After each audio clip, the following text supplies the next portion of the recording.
Beliau adalah Mbak Rahma Fitri. Beliau adalah staf senior hubungan kelembagaan dan edukasi publik Direktorat Pembiayaan Syariah DJPPR. Nah, mungkin Mbak boleh disapa nih teman-teman kita sobat pasar modal syariah dan dari sobatnya DJPPR rekan ya disebutnya kalau di DJPPR ya Mbak. Ya, Assalamualaikum. Selamat sore buat Pasar Modal Syariah dan rekan DJPPR. Semoga Oke selamat Mbak, gimana ya. ya? Oke Mbak, gimana kabarnya Mbak hari ini Mbak? Alhamdulillah baik, Mas. Mas Sofyan gimana kabarnya? Alhamdulillah baik juga sehat juga Mbak.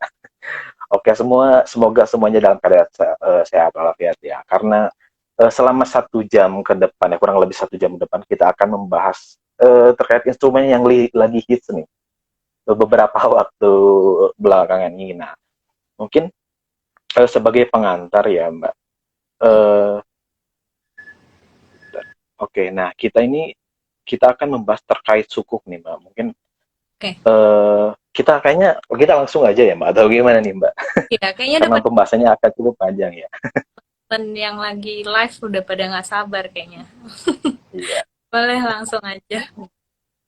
Oke, mungkin sebagai pertanyaan awal ya Mbak, kita mau mungkin di sini ada beberapa followers yang mungkin belum tahu terkait apa itu sukuk ya. Mungkin teman-teman biasanya investasi itu ya kalau misalnya saham, obligasi. Nah, mungkin ada yang asing dengan istilah sukuk. Nah, kira-kira sukuk itu apa sih nih Mbak Rahma?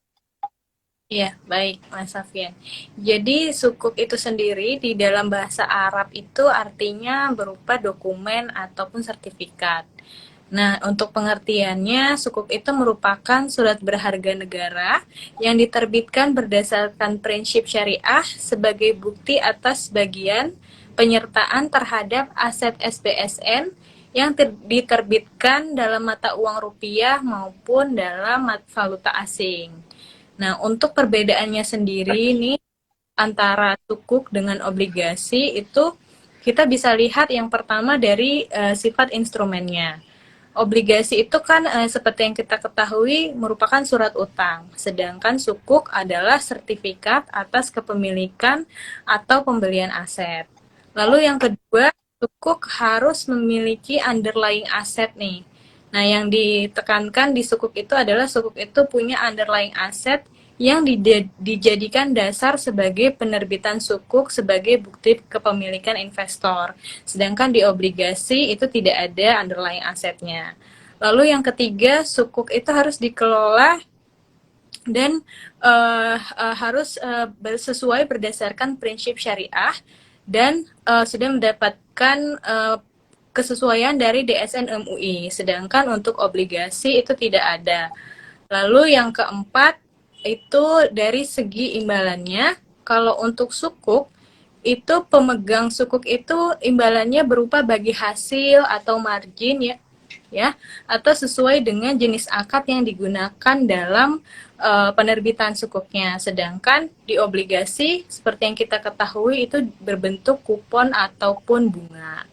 Seperti itu, Mas Sofyan. Oke Mbak. Jadi sebenarnya yang menjadi ciri khas perbedaan yang utama tuh yang pertama ke sukuk itu bukan utang piutang ya Mbak ya. Kemudian ada underlying asetnya ya. Kalau misalkan obligasi itu nggak perlu underlying aset ya Mbak. Iya, Ya, ciri khasnya itu di situ oke. ada Ya. underlying aset dan juga imbalannya itu bagi hasil ataupun eh, berbeda dengan obligasi ya. Kalau obligasi dia kan kupon gitu.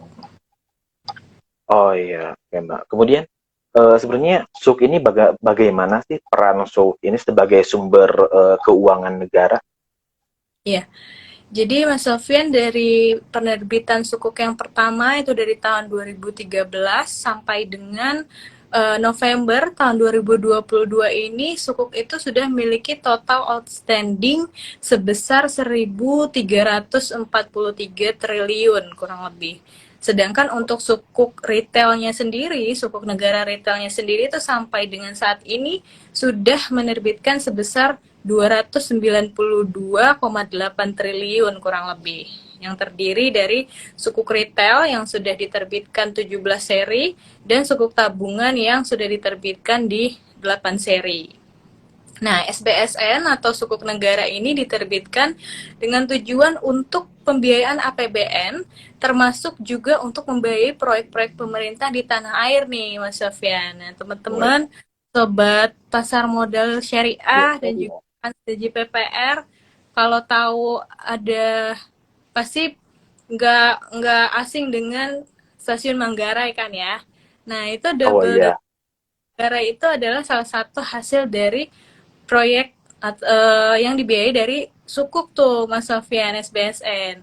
Terus juga ada jembatan Yotefa di Papua, itu juga merupakan hasil nyata dari pembiayaan sukuk. Jadi sejak tahun 2013 itu SBSN sudah menerbitkan atau sudah membangun berbagai macam proyek-proyek infrastruktur yang totalnya itu mencapai 175 triliun dengan 4.316 proyek di 34 provinsi di seluruh Indonesia. Gitu Mas Safian. Oh iya. Oke, oh ya. Jadi Berarti banyak. secara langsung ya. Kita tuh nggak cuma invest aja mengharapkan keuntungan ya Mbak, tapi kita juga membantu membangun negara ya Mbak, dengan Betul, berbagai infrastrukturnya. betul.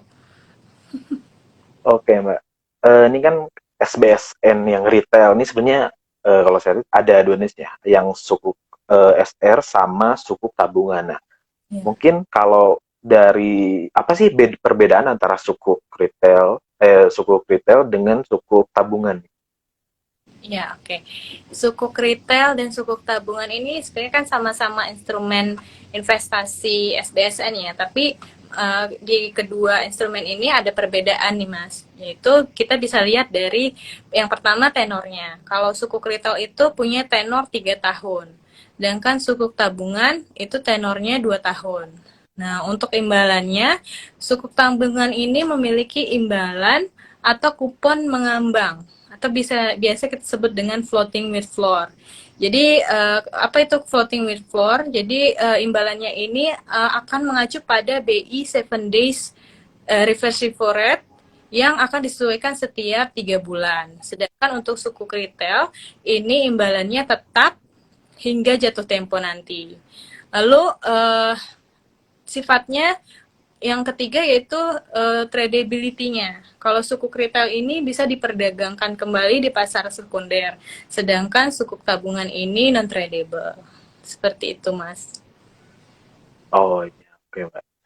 Nah, mungkin buat sobat pasar modal syariah dan rekan DJ PPR ini, kalau misalnya ada pertanyaan terkait sukuk tabungan kali ini, teman-teman boleh di chat di kolom komentar ataupun di kolom Q&A ya teman-teman. Nah, oke Mbak, kita akan bahas langsung nih terkait ST009. Nah, mungkin boleh dijelaskan kira-kira ST09 ini seperti apa?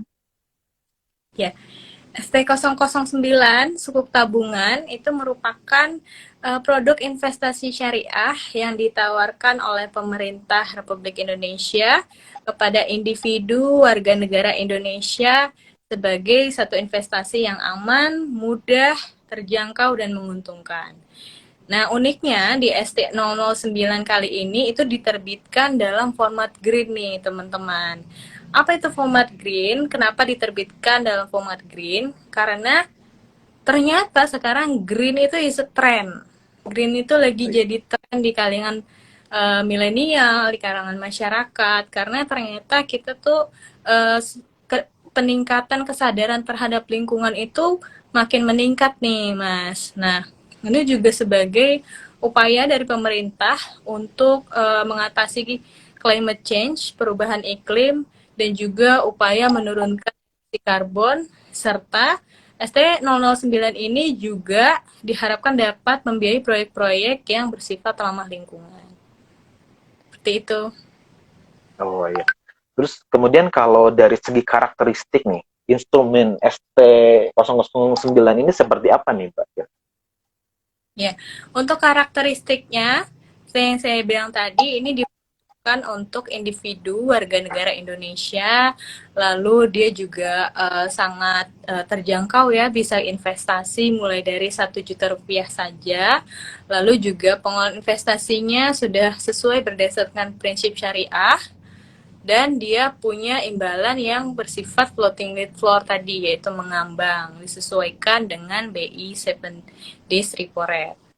Terus kemudian dia punya tenor 2 tahun, dan walaupun sukuk tabungan ini non tradable, tapi dia punya fasilitas yang namanya early redemption. Early redemption ini adalah pencairan sebelum jatuh tempo. Jadi nanti investor sebelum jatuh tempo 2 tahun itu ada periode di mana investor bisa menjual kembali investasinya kepada pemerintah, tapi maksimal sebesar 50% dari investasinya. Lalu kemudian investasi ini tidak dapat diperdagangkan atau dialihkan.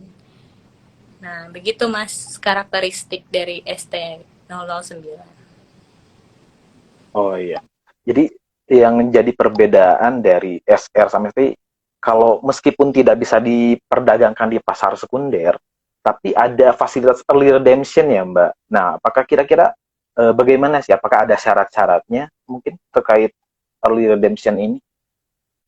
Syarat-syaratnya nanti di early redemption itu kita ada periode yang dibuka oleh pemerintah. Nah, untuk pencairan early redemptionnya sendiri itu hanya di masa ketika pemerintah membuka masa itu. Jadi kalau nggak salah di November atau sampai dengan Desember itu nanti kita membuka kesempatan kepada investor untuk melakukan early redemption.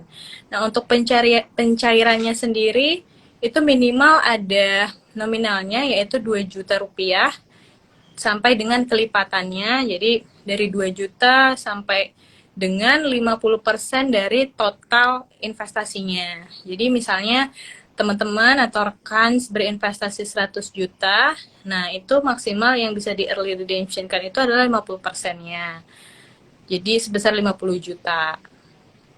Nah, itu nanti tidak ada biaya, tidak ada redemption cost. Jadi apa yang dicairkan itu totally benar-benar senilai yang ingin kita cairkan seperti itu.